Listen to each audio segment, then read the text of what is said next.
नमस्कार सर्वांना. श्री स्वामी समर्थ. कसे आहात सगळ्यांना? आजचा दिवस आनंदाचा आणि आरोग्यदायी जावोत ही स्वामींचरणी प्रार्थना.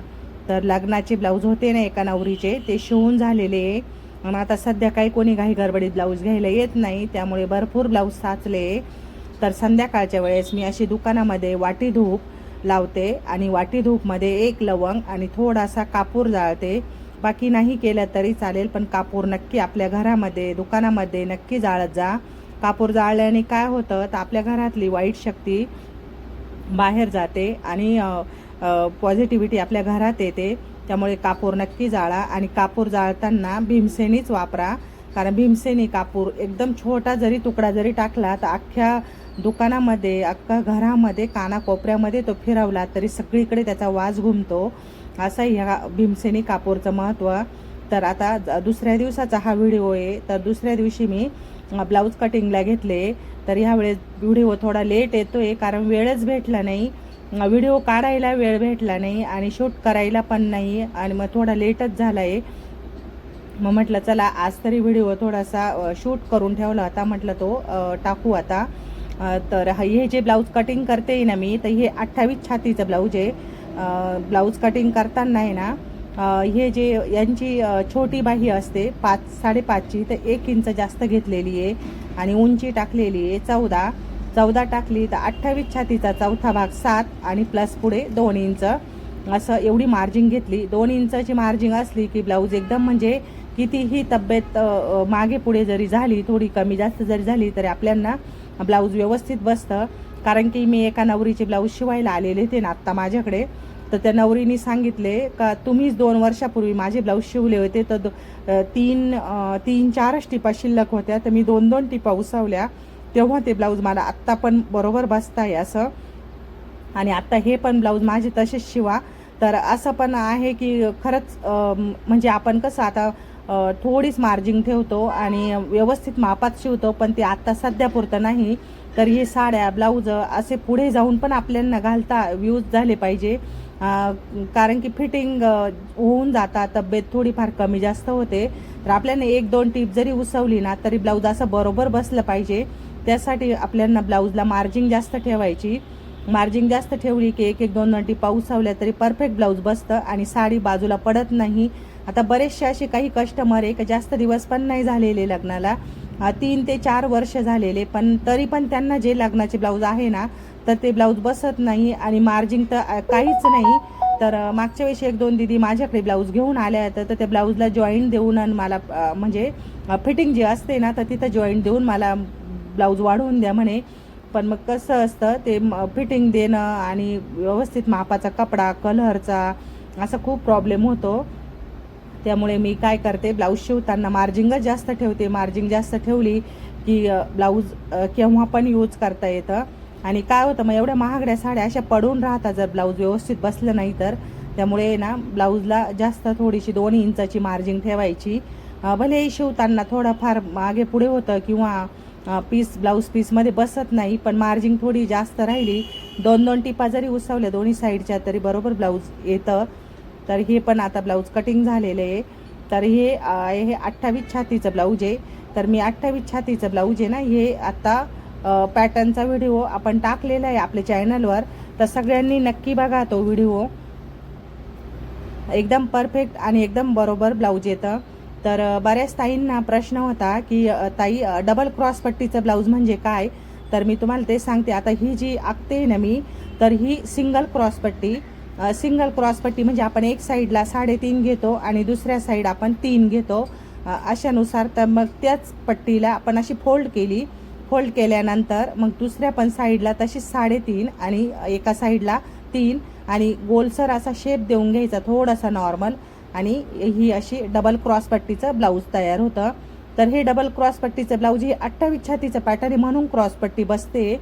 नाहीतर असं थोडंफार जरी माप मोठं असेल ना तर सिंगल कट पीसमध्ये ब्लाऊज बसत नाही. आणि कस्टमरला आहे ना हे जे ब्लाऊज असतं ना तर हे खूप छान आणि फिनिशिंग खूप छान येते हे ब्लाऊजनी. डबल क्रॉस पट्टीचं ब्लाऊज हे शिवल्यानंतर पण मी तुम्हाला दाखवेलच. मागे 1-2 व्हिडिओमध्ये दाखवलं की डबल क्रॉस पट्टीचं ब्लाऊज शिवल्यानंतर कसं दिसतं. आता हा जो ब्लाऊज पीस आहे तर हा बघा बॉर्डर आहे त्याला पूर्ण खडे आहे आणि तो एकदम बारका माप आहे, तरी मला याला या ब्लाऊज पीसला साईडनी जॉईंट द्यायचा आहे. कारण साईडनी ना जॉईंट दिल्याशिवाय ब्लाऊज असं व्यवस्थित येत नाही मुंड्यामध्ये. तर प्रत्येक कुठलाही ब्लाऊज असू द्या, थोडाफार जरी आपल्या अस्तरच्या मापात नसला तरी ब्लाऊजला जॉईंट द्यावाच लागतो आणि ब्लाऊजला जॉईंट दिला तरच ब्लाऊज व्यवस्थित येतं. नाहीतर मग काय होतं, आपण ताणून तुणून शिवतो, शेवटच्या टिपपर्यंत फिटिंग घेतो, पण नंतर काही म्हणजे एक दोन धुण्यामध्ये किंवा थोडी तब्येत कमी जास्त झाल्यावर तिथं ब्लाऊजला काहीच चान्स नसतो. मग त्यामुळे ना थोडं जॉईंट दिला की व्यवस्थित ब्लाऊज बसतं. एकदम सुळसुळीत ब्लाऊज पीस आहे हा. आणि डबल क्रॉस पट्टीचं ब्लाऊज जे असतं ना त्याला जी फिनिशिंग असते ना तर ती खूप छान असते. तर असं आता प्रत्येक कस्टमरला नाही माहिती की हे डबल क्रॉस पट्टीचं ब्लाऊज की सिंगल, पण ज्या मारवाडी ताई राहतात ना माझ्याकडे तर त्यांचे सगळ्यांचे ब्लाऊज आपल्याकडे असतात.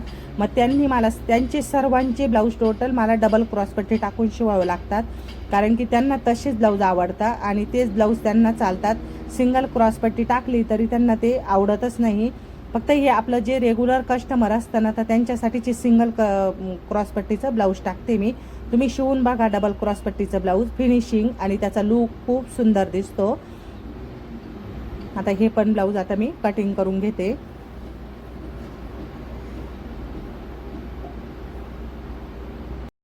व्हिडिओचं काम कसं असतं, खूप वेळ द्यायला लागतो आणि दिवसभर जे आपलं कामाचं जी धावपळ असते ना, जे रुटीन असतं ना, तर ते ब्लाऊज तयार होत नाही. व्हिडिओ काढणं म्हणजे कॅमेरा सेट करणं, कॅमेऱ्यात मोबाईल म्हणजे मोबाईल व्यवस्थित येतो की नाही, व्यवस्थित व्हिडिओ येतो की नाही, त्यासाठी खूप वेळ होतो. आणि मग त्यामुळे माझं 2-4 दिवसापासून आहे ना अर्जंटचे ब्लाऊज, हे रेग्युलरचे ब्लाऊज आणि जर पुढे जर लग्न जर चालू झाले ना तर माझा हा मागचा सगळा स्टॉक तसाच राहून जाईल. त्यामुळे 2-3 दिवस व्हिडिओ पण शूट केला नाही, मोबाईलच बघितला नाही. आणखी म्हटलं हे जर बघत जर बसलं ना एका व्हिडिओमुळे ना आपले भरपूर ब्लाऊज शिवून असे शिवणं कमी होऊन जातं. म्हणजे माझे दिवसभरात जर 7-8 ब्लाऊज जर होणार असले आणि ज्या दिवशी व्हिडिओ शूट केला ना त्या दिवशी 2 ते 3 ब्लाऊज होतात. एवढा कामाचा फरक पडून जातो. आणि आता इथं हे जे दुसरं ब्लाऊज घेतलं आहे मी शिवण्यासाठी, तर हे आहे कटिंग करण्यासाठी. तर हे आहे 34 छातीचं. तर हे 34 छातीचं ब्लाऊज जे आहे ना तर यांचं कमरघेर आहे 3.5. मग मी यांना आता उंची टाकते. हा जो ब्लाऊज पीस आहे ना तर हा ब्लाऊज पीसला काट नाही आहे, प्लेन ब्लाऊज पीस आहे. म्हणजे मी दोघं पण एकावर एक कटिंग करणार आहे. एकावर एक कटिंग केलं की मग ब्लाऊज पण पटकन होतं. हे सरकणारं नाही आहे, कॉटनचा ब्लाऊज पीस आहे हा. तर हे 34 छातीचा चौथा भाग 8.5 घेतला आणि प्लस पुढे 2 इंच घेतलं. वरती शोल्डर टाकलं आहे 5.25.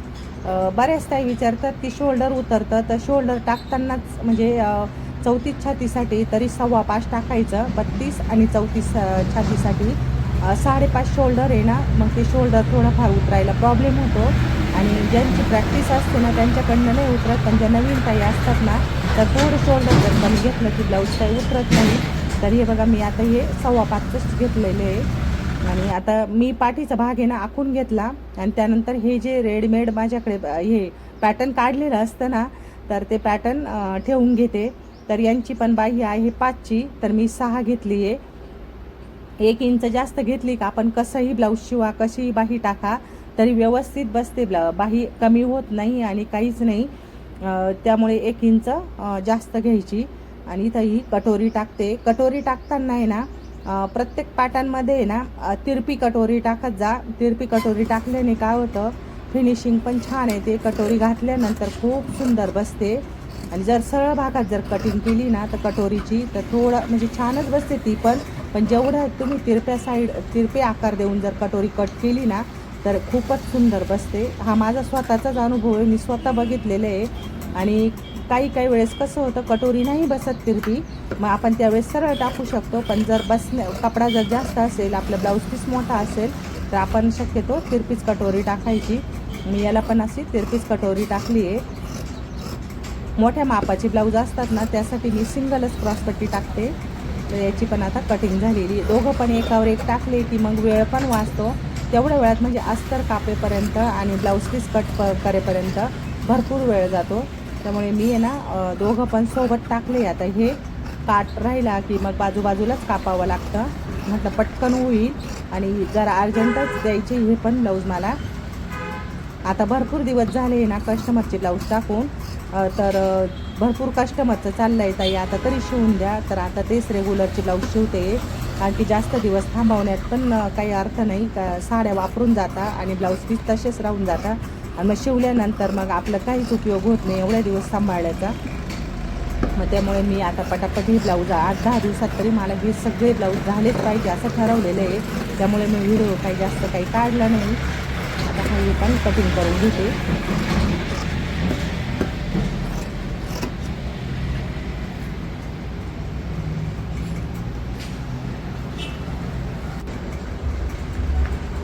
आता याची पण सिंगल क्रॉस पट्टी टाकते. तर दोघं पण एकावर एक टाकते. सिंगल म्हणजे आपण एक साईडला 3.5 आणि 3 टाकायची ना, तर तसंच कटिंग करणार आहे मी आता हे पण. आणि हे ब्लाऊज पीस अस्तर जर एकावर जर कटिंग असेल ना तर कमी जास्त राहत नाही, एकदम व्यवस्थित येतं शिवायला. तर मी सांगते ना 20 मिनिटातच ब्लाऊज तयार होतं. जर दोघं एकावर एक जर कटिंग केलेले असले, ब्लाऊज पीस जर तसा असला, फक्त थोडी सटकणारे पीस असले मऊ, तर त्यांनाच वेळ लागतो शिवण्यासाठी. मग ते काही एकावर एक कट नाही करता येते. ते शिवताना त्याचं म्हणजे टाकलं तरी असा आकारानुसार वेगळा दिसतो. मग हे ब्लाऊज शिवायला सोपे पडतात. या ब्लाऊज कटिंग करताना आहे ना मी पट्ट्या पायपिंग पट्ट्या सर्व एकत्र एकाच वेळेस कटिंग करून घेते, म्हणजे आपल्याला शोधायचं काम नाही पडत आणि ब्लाऊज कमी वेळामध्ये आपण इतक्यात ब्लाऊज शिवू शकतो. तर हे बघा मी आहे ना 34 छातीचं पॅटर्न काढलेलं आहे, ब्लाऊज कटिंग केलेले आहे. तर हे मी अस्तर आणि ब्लाऊज पीस कसं एकावर एक कटिंग केले आहे. तर हा ब्लाऊज पीस पण सरकणारा नव्हता आणि ज्यावर काट वगैरे काहीच नव्हता, त्यामुळे मी एकावर एक कटिंग केलं हे ब्लाऊज. तर असं पण आपण जर एकसारखे जर ब्लाऊज पीस जर राहिले तर आपण हे एकावर एक अस्तर पण आणि ब्लाऊज पीस पण ठेवून असं कट करू शकतो. तर असंच मी हे कटिंग पण केलेलं आहे आणि मग त्यानंतर आपल्या शिवायला पण वेळ लागत नाही. आणि हे जे 2 ब्लाऊज आहे ना, तर हे दोघं पण प्रिन्स कटचे कट केले मी. तर हे आहे 36 साईजमध्ये प्रिन्स कट ब्लाऊज कटिंग केलेले हाफ स्लीव्जमध्ये. आणि हे आहे 28 छातीचं ब्लाऊज. हे पण आहे ना कटोरी ब्लाऊज आहे. तर हे पण कटिंग झालेलं आहे आता. तर आता मी तुम्हाला हे जे ब्लाऊज आहे ना, हे मला अर्जंट कस्टमरचं द्यायचं आहे. तर आत्ताच त्या म्हणजे ना जे काही ब्लाऊज शिवलेले होते ना माझ्याकडं दुकानामध्ये, म्हणजे काही कस्टमरने असे टाकलेले होते ब्लाऊज, टाकलेले राहता टाकून जाता पण ब्लाऊज घ्यायलाच कोणी येत नाही, असे थोडेसे 4-5 ब्लाऊज राहिलेले ते. आणि ते ब्लाऊज पीस पण आपल्याकडनंच घेतलेले ते. नको बोलता मध्ये. तर जे शिवून पडलेले ब्लाऊज आहे ना, तर मी ते पण देऊन टाकते, कारण की ना बरेच दिवस झालेले काही काही ब्लाऊजांना ते खूप धुळीने खराब झाले.